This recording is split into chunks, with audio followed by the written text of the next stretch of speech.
Alright guys, it's comprehensive video time. Now unfortunately my lighting ain't the best here, so you're going to have to bear with me and see what happens. But what I want to take you through is, I want to take you through this preamp and the available sounds and how to get your bearings on it. Because if you're remotely like I am, you look down here, you see 7 knobs, and can sort of freak out. I've had my hands on this thing for about, I guess it's a week now, and so let's start off. Let's start passive. All right.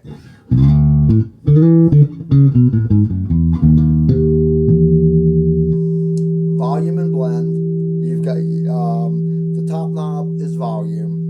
The bottom knob on this concentric is like a standard Fender roll-off tone control. Here it's gotten darker.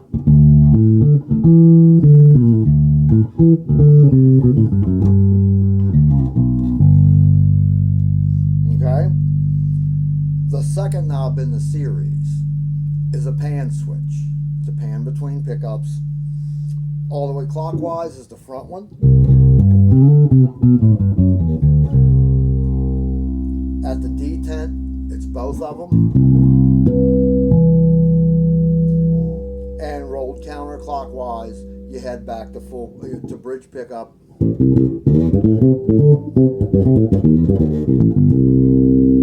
Let's take the tone back up.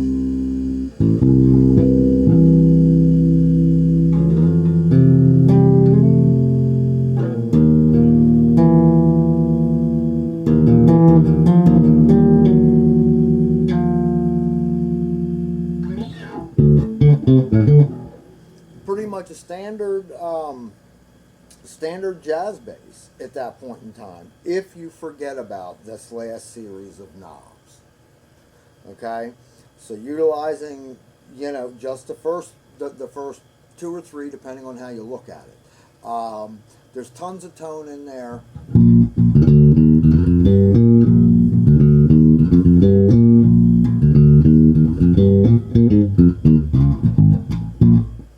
Okay, now, crazy time. Flip the passive active switch to active. Now, everything is set flat, both pickups straight up.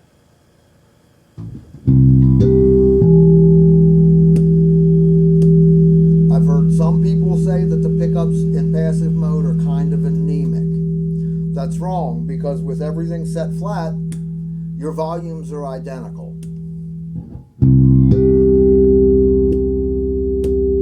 Okay? Now, the thing to realize is, this EQ is extremely powerful. Okay? So a little goes a very, very long way. Okay, we'll start with the treble.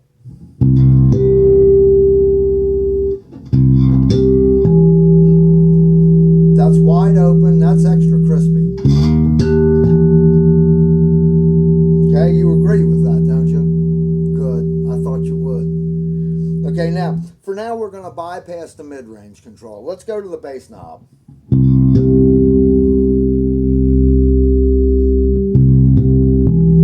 That's barely over center, i.e. off the detent, so you're barely boosting anything, okay?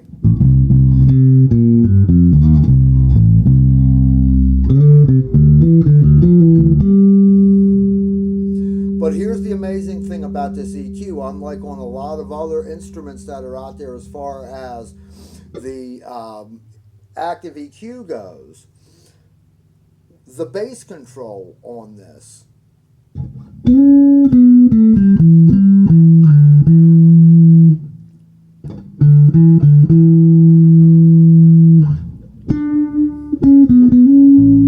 ridiculously fattens the top end too. It doesn't just boom out the bottom.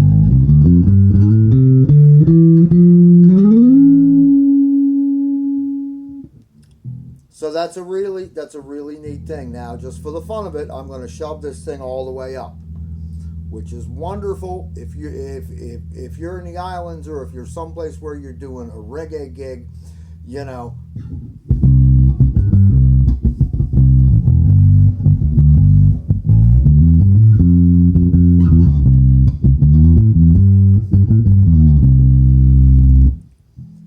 It gets ridiculously huge, depending on the cabinets that you're running.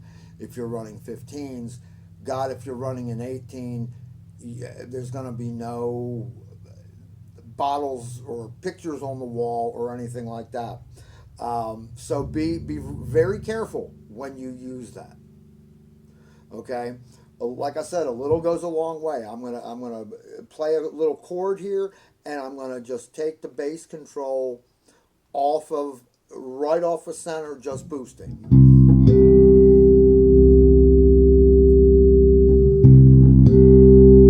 Hear how much meat there is there?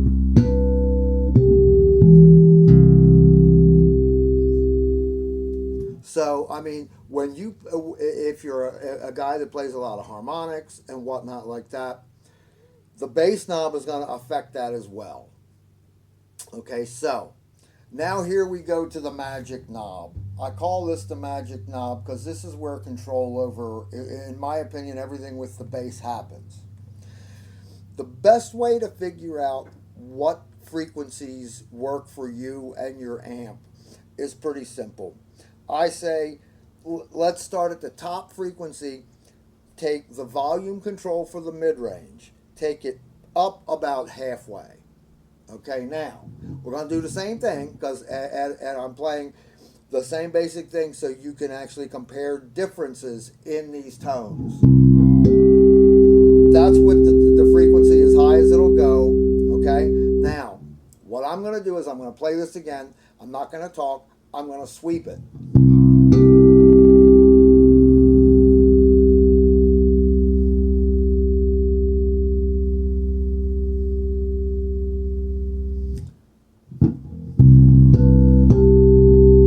Now, that's all the way at the bottom. That, I believe, is roughly 200. So, with the boost about halfway, at about 200, pickups are straight up. Let's play a couple lines.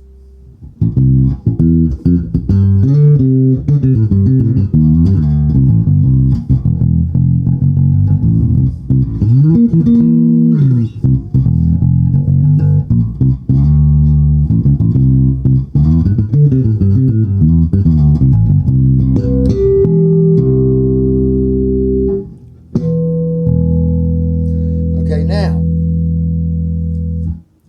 with 200 boosted, you know, you're in a position where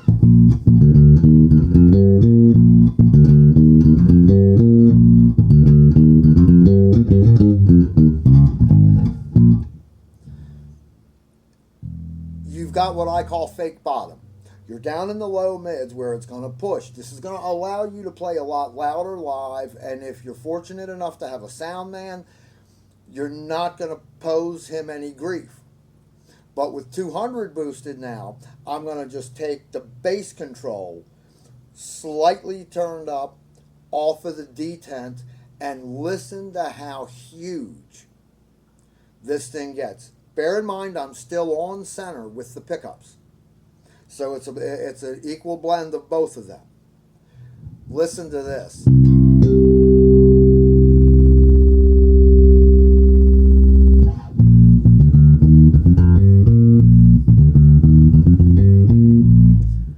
If that ain't fat, I don't know what to tell you. Now, bridge pickup.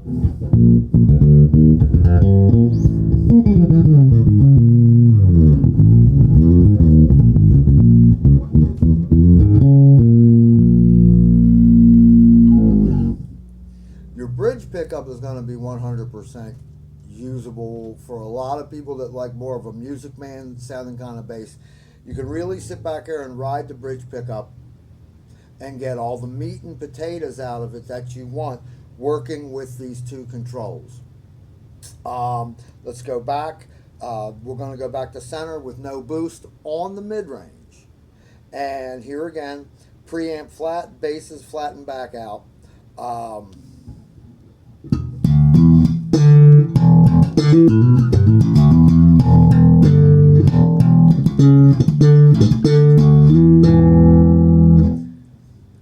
That across the board I like. A lot of people in the slap vein, now bear in mind, I am not a thumb player. So this is solely for example. This has nothing to do with any kind of chops whatsoever. I'm going to take the treble up just a skosh off of center. We're going to take the bass a hair off. A lot of people like that, you know, that pseudo smiley face EQ thingy. So,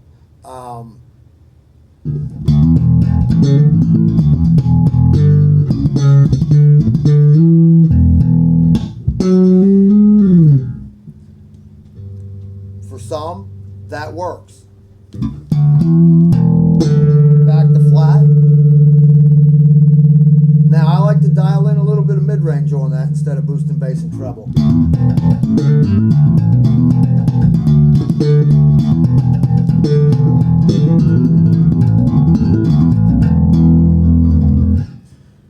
To me, it brings a lot more pitch and a lot more tone into it and a lot more cut through, because so many people, and I've done this over the years myself, you get out there and you push the bass and treble, the smiley face EQ, and you get out there thumping with the band, and all of a sudden your bass disappears. So you got all this going on, and nobody's really hearing much more than... To me, you're wasting a bunch of good riffs if you're doing it that way. So there's your quick walk through the EQ. My door is always open. So if you have any questions, email me, text me. If you got my number, call me. My number's not hard to find. I will answer any questions that I can. But suffice it to say that as I've gotten more comfortable with this, these knobs don't scare me anymore.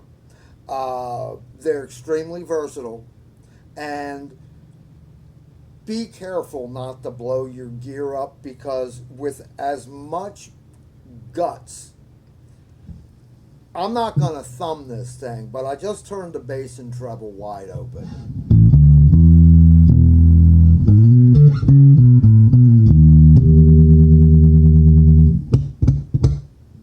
This is going to hurt somebody, and you could probably blow up some gear with it.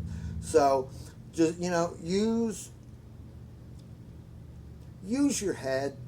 You know, if you don't know how much boost the EQ is going to give you, roll your volume control back considerably, and then test it. You know, as these things come in, you know, test that. It's only halfway up. If I hit this thing with it all the way up, we'd be in a world of hurt, and I'd probably have to replace a woofer and a tweeter. We don't want to do that. So, like I said, when you get into this thing, don't be intimidated by it, because a few hours of turning knobs and seeing what they do will make all the difference in the world. Your style of playing, as far as where you EQ it, the type of music, the rig you're using, the venue you're playing. These are all going to have an effect on what you twist and what you turn. Okay? So just when in fact you do it, just be sensible.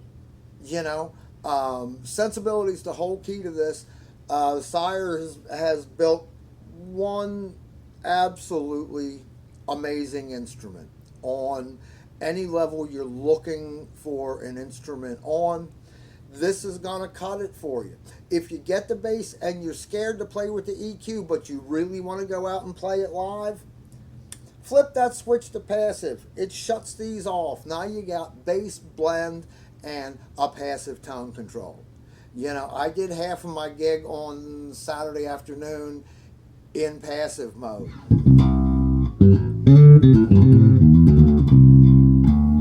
It's just a tremendous sound, you know.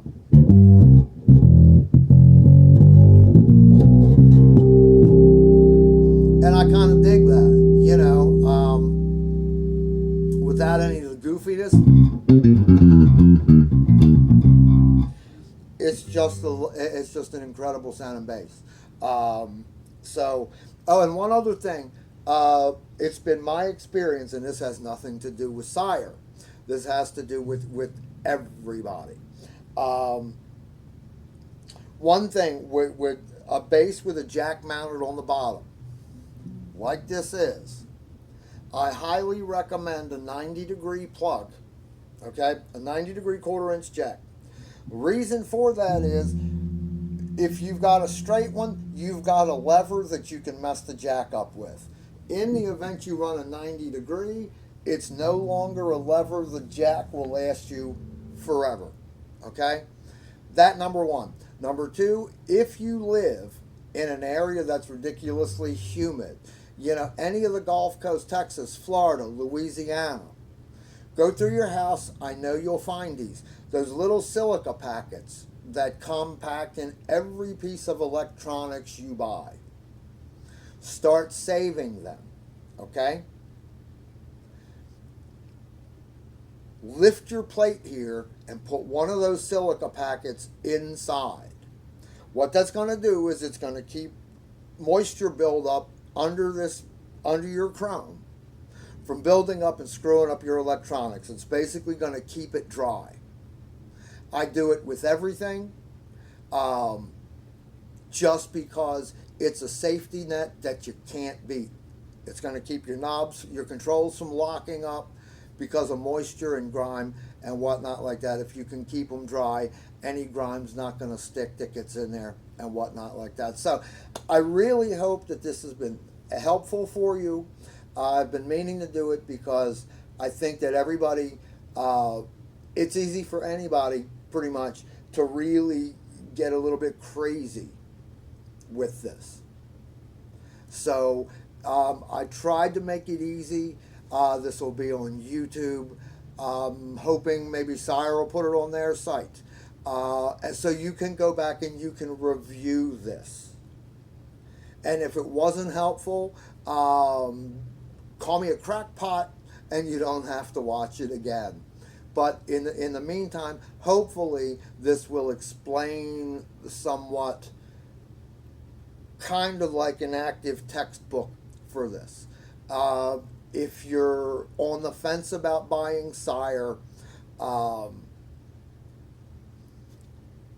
I say jump off the fence and do it. You're not going to find a better built bass. You're not going to find a better sounding bass for under $1,500, in my opinion. Because if you handed this to me blindfolded and told me to guess how much it costs, I'd say probably $1,200 to $1,500. So you're not going to go wrong. As you can tell by the maple, it's an ash body. Because what Sire does is with the alder, they do alder rosewood, they do ash and maple. And I'm running this.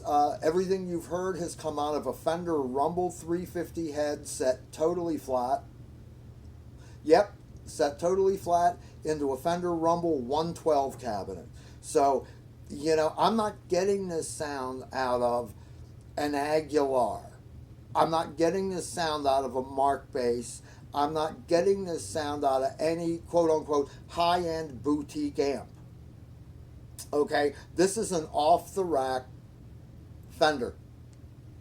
So, you know, for you guys out there playing, if SWR suits your style, or Mark bass, or, you know, any of the high-end companies, you know, guys, girls, you're in business with this. Because you could probably plug it into a Dixie cup and a string, for those old enough to remember a Dixie cup. And, you know, it would probably sound really good.